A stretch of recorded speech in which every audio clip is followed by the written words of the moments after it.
Okay, let's talk about momentum. So probably the best way to think about momentum, at least in a mental picture, is it's a measure of how hard it is to stop an object. So there's probably two things that you might think that will affect how hard it is to stop an object. One is how fast it's going. The faster it's going, the greater its velocity, the harder it will be to stop. And the second is its mass. The greater its mass, the harder it will be to stop. Much harder to stop a truck than it is to stop a car, because the truck has the greater mass. So we can sort of picture that like this. If we've got this little blue car here, we're just going to crash it into the red car for now. Okay, that stopped reasonably easy. Push that back. If we give the blue car more speed, okay, it was harder to stop, but push this other car further. So greater the speed, the harder it is to stop. The greater the speed, the greater the momentum. The other thing is the mass of the car. So if we collide that there, okay, that's how hard it was to stop. Now I'm going to add these masses. This basically triples the mass of this car. Push it at the same speed. Okay, took longer to stop, went further. So greater the mass, the harder it is to stop. So a momentum equals mass times velocity. Now, what's really special about momentum is that in any collision or explosion, momentum will be conserved. We talk about conservation of energy, and energy relates to mass and velocity as well, but energy can change into little different forms, and we can get sound and light and heat, and as well as kinetic and potential, and yeah. But momentum is always conserved in any collision or explosion. What's that look like? Let's just look at these two cars. Let's say we have a head-on collision. So these two cars collide and they bounce off. So the car's initial momentum, this one's got this much momentum this way, it's a vector. This one's got the same speed, same mass this much. So if overall, the total momentum is 0. Afterwards, this car's got that much momentum going that way, that one's got that much going that way. Vectorially, we add them up, they add out to 0 as well. We could also do the hitting the parked car type test. So this one's the parked car, this car comes in, this car stopped, its momentum was transferred to the blue car, and that kept going down the track. Let's do the opposite there. Momentum transferred to the other car. Now, these here that we're looking at are examples of elastic collisions.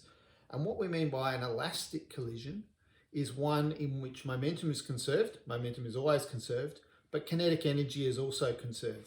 If we added up the kinetic energy, total kinetic energy before and after that collision, that would be pretty much the same. And you can see that visually by the way they move. If we do the head-on, the kinetic energy they have before, basically they have going in the opposite direction afterwards. So the kinetic energy would be conserved. However, we can also get an inelastic collision. In an inelastic collision, let me just fix that up. In an inelastic collision, and we've got Velcro here, so the cars stick together. We had magnets at the other end, that's why they repelled. So in this collision, two cars, try and get them the same speed. They come to a stop. So we can see now the total momentum there is 0 because the velocity is both at 0, so it's all 0. Initially they both had their individual momentum, they were in opposite directions and they cancelled out. If we do the parked car collision now, we can basically see after the collision, the mass doubles, so the velocity halves after the collision. So this is what we call an inelastic collision because we lose kinetic energy. We basically lose velocity, we lose kinetic energy. Just a couple more collisions. Let's go this way. Oh no, we'll just worry about going this way. So we go back to our head-on collision. Now we're going to make the red car 3 times as heavy as the blue car. And look what happens. Oh, almost ran off the track. Just do that again. But you can see after the collision, the blue one got a lot more kinetic energy. The red one did bounce off a little bit, but slowed down. If we do the parked car collision, you can see there, the blue car shoots off with much greater velocity because this momentum is transferred to this car. This car here is lighter, so it gains a greater velocity. There we go. And yeah, head-on collision. I think I did that one. That one bounces off much faster. And again, if we do the elastic collision, we'll see travels off much slower because now we've got an even greater mass here. So that is what is momentum, how hard it is to stop an object, inelastic collisions and elastic collisions. In an elastic collision, kinetic energy is also conserved. In an inelastic collision, kinetic energy is not conserved. And we've looked at collisions. One more thing to look at, and that is explosions. So we can simulate an explosion with these cards because they, can't probably see it from that angle, they have a little, do it with my black jumper, spring-loaded bit. So here, obviously the initial momentum is 0. Neither of the carts are moving, so that's our total initial momentum. Then after the explosion, I'm just going to use my finger. Both carts go off in the opposite direction. So the momentum is equal, but it's in opposite directions. It's a vector, so it cancels each other out. Just do that once more. So I'm going to get ready to catch the cart. Yep. Now, again, we can do a collision where one object is heavier than the other. Here, so now let's make the blue car 3 times the mass. Hook it up to the red car. Do an explosion.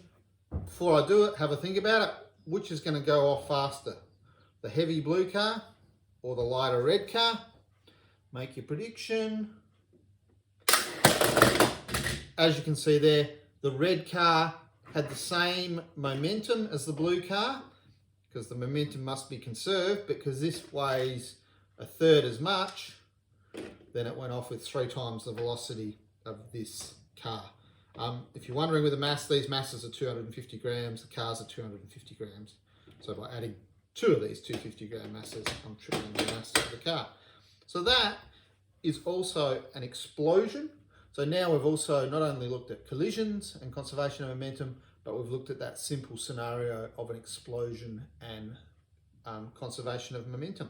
So that is our sort of introduction into momentum. We'll get into a little bit more the calculations and how we do that sort of thing in the rest of this video. Cheers. So just to summarise for the notes what I talked about in that previous video, what is momentum? The best picture probably in your head is it's a measure of how hard it is to stop an object. The greater the mass of a moving object, the harder it is to stop. The greater the speed of a moving object, the harder it is to stop. If we want to think about it mathematically, momentum is equal to the mass in kilograms times by the velocity in meters per second. They're all our standard units. We give momentum the symbol P. We can't really use M because that's been used for too many other things. So P is the symbol that we use for momentum. And the units for momentum are kilograms, meters per second, from kilograms multiplied by meters per second. Also often we'll see it in these units of sec newtons. And I think when we do what we're about to do, you'll see where that sec newtons comes from. So what we need to do next is use Newton's law in the form F equals ma to derive the formula F equals delta P on delta T. So we're going to derive this formula that's up here as well that says the force that acts on an object is equal to the change in momentum divided by the time. So here we're particularly dealing where we've got 2 objects colliding. They're in contact for a certain amount of time. They undergo a change in momentum what is the force that acts. We can use this formula to work that out. But what I want to show you firstly is how to derive that formula. So we already know, hopefully, from Newton's second law, so from the second law, that F equals force equals mass times acceleration. Then we also know that the acceleration is equal to Vf minus Vi divided by time. So what we can do is we can substitute this formula here into this equation here, and we get F equals m times Vf minus Vi over t. And then again, this is, oops, we just lost my pen there. This is the change in time here. So the change in velocity over the change in time. And then if we expand those brackets out again, we get F equals mVf minus mVi divided by delta t. Now, m times v, that's what momentum's equal to. So if you like, oops, P, the final momentum, is equal to mvf. The initial momentum is equal to mvi. So we can say F is equal to, I'll just put a box around that. F is equal to PF minus PI divided by the change in time. Just run out of room at the bottom. And then that leads to, when we simplify that relationship there, we get F equals the change in momentum, because change in momentum is just final momentum minus initial momentum, divided by time. So now, if we know the change in momentum of an object, or we work out the change in momentum of an object, and we know the length of time of the collision, then we can work out the force that was acting in that collision. So that is what is involved in using Newton's second law in the form F equals ma to derive the formula F equals delta P over delta T. And then you need to solve problems using change in momentum. So solve problems with this formula. I'm not going to worry about the impulse. Impulse is the same as change in momentum. I think it's unnecessarily confusing. It doesn't go anywhere in year 12. And because we're not going to worry about impulse, we're not going to worry about drawing and interpreting graphs of force versus time. They're very simple. They're no more complex than the graphs of displacement versus time or velocity versus time, but I don't actually think they really add anything, so we'll just quickly skip over those. But we now know how to derive this formula, and it's a simple 3-term formula, so you should be able to solve problems with that fairly easily. So just before we move on, I thought I'd better explain also why we often talk about momentum in sec newtons, and it comes from this formula, or a rearranged version of this formula.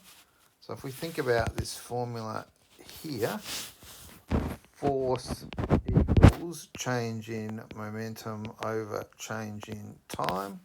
If we times both sides by the change in time, we get force is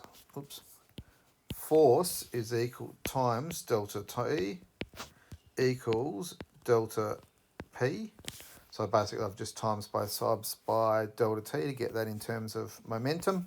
So momentum is equal to force times time. What's the units for force? The units for force is newtons. What's the unit for time? S. We don't tend to say Newton seconds. We actually say sec newtons. So that's where that other unit that we sometimes see for momentum comes from.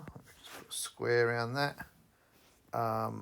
So you, as I said, you will see momentum sometimes as kilograms meters per second, or sometimes as sec newtons. You can use either. I'm not going to mark one as right or wrong, but yeah, that's where that comes from.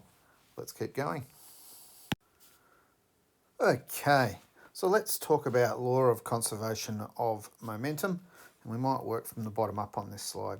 Basically, what the law of conservation of momentum says is that the total initial momentum will equal the total final momentum.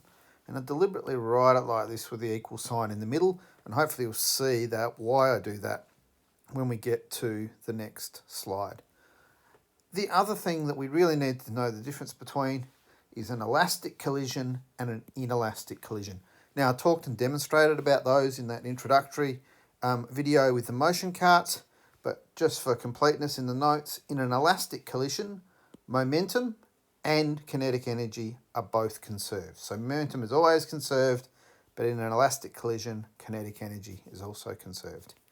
In an inelastic collision, momentum is conserved, but kinetic energy is not conserved.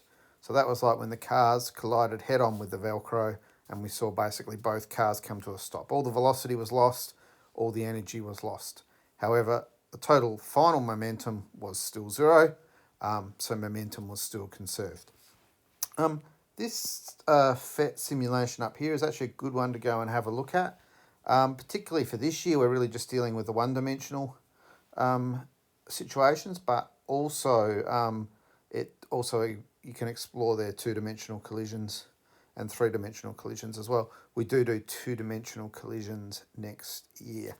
So, what do you need to be able to do? You need to be able to describe the difference between an elastic and an inelastic collision. We've just talked about that. You need to be able to solve problems involving one-dimensional collisions. I'm going to go through a problem on the next slide, which basically relies on this law here and this approach. You need to describe the energy transformations during inelastic collisions. Well, we did that when we did the energy topic previously, so I'm not going to go over that again. And experiments, well, you've seen some demos, and I think basically when I go through the problem on the next slide, that will help you understand that.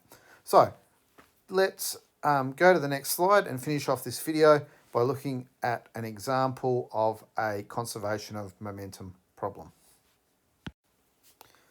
So here we have a problem. A white billiard ball of mass 100 grams travelling at 2 meters per second across a low friction billiard table has a head-on collision with a black ball of the same mass initially at rest.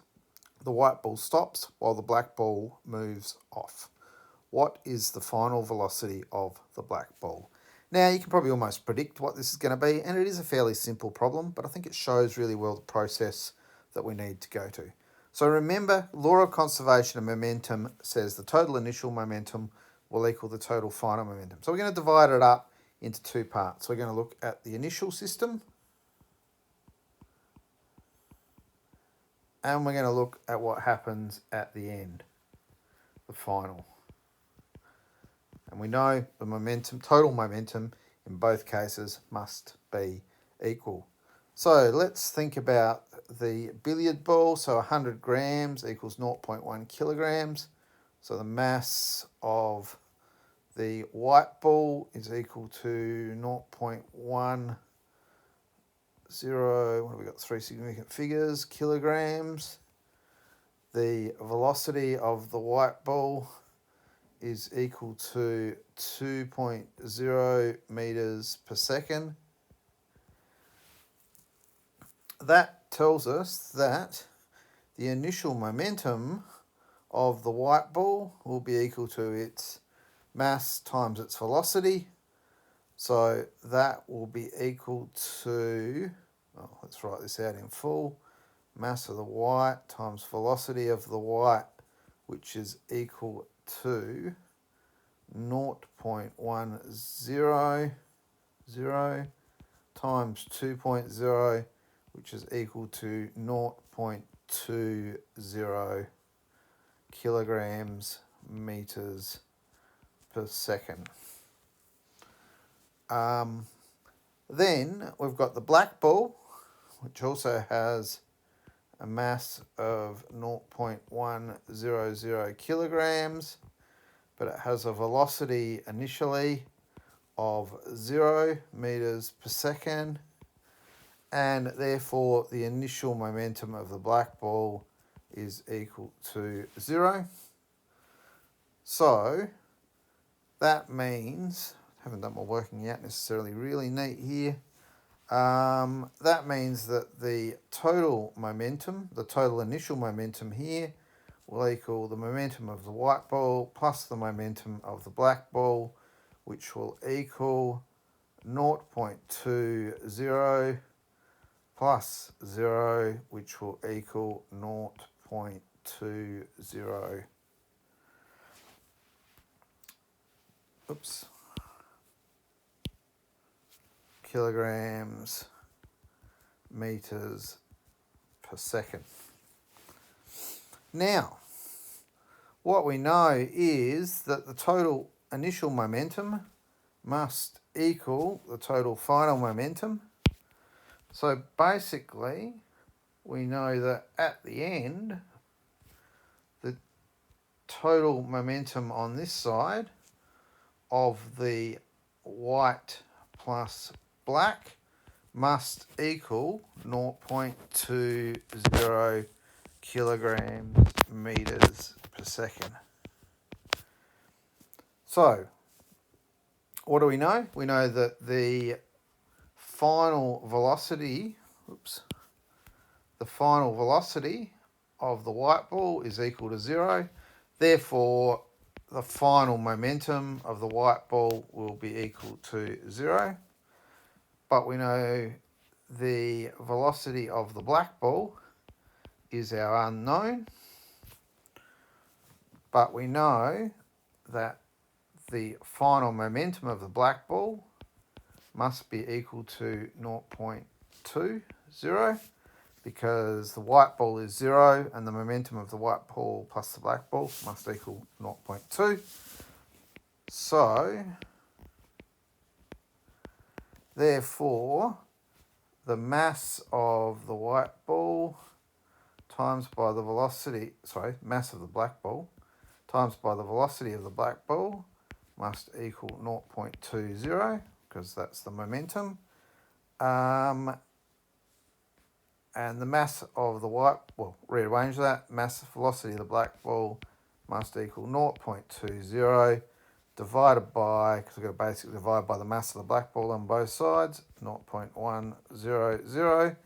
So the velocity of the black ball must equal 0.20 kilograms meters per second. So, it's fairly straightforward. Maybe it's a little bit simple, but if we had known if the momentum of the white ball had some momentum at the end, then we could have worked that out, worked out what the remaining momentum of the black ball was, and then worked out the velocity of the black ball. So it relies on that process though, that the total initial momentum equals the total final momentum.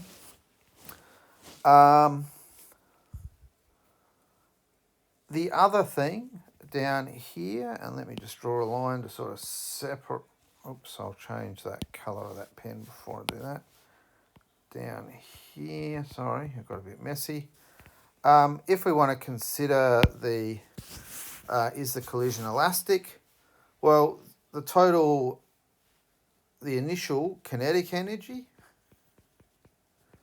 would be equal to, the initial kinetic energy is equal to a half m of the white ball times v of the white ball squared plus a half the mass of the black ball times the velocity of the black ball squared. Just note here too, that was maybe one of the problems with my simple problem. With this ball, we're assuming the ball moves off in the same direction. It's a one-dimensional question. If the ball had gone backwards, we would have had to have a negative momentum because momentum is a vector quantity. However, here with energy, energy is not a vector quantity, so we don't have to worry about the direction. So the initial is going to be equal to a half times by the mass of the white ball, which is 0.1, times by the velocity squared, which is 2.0 squared.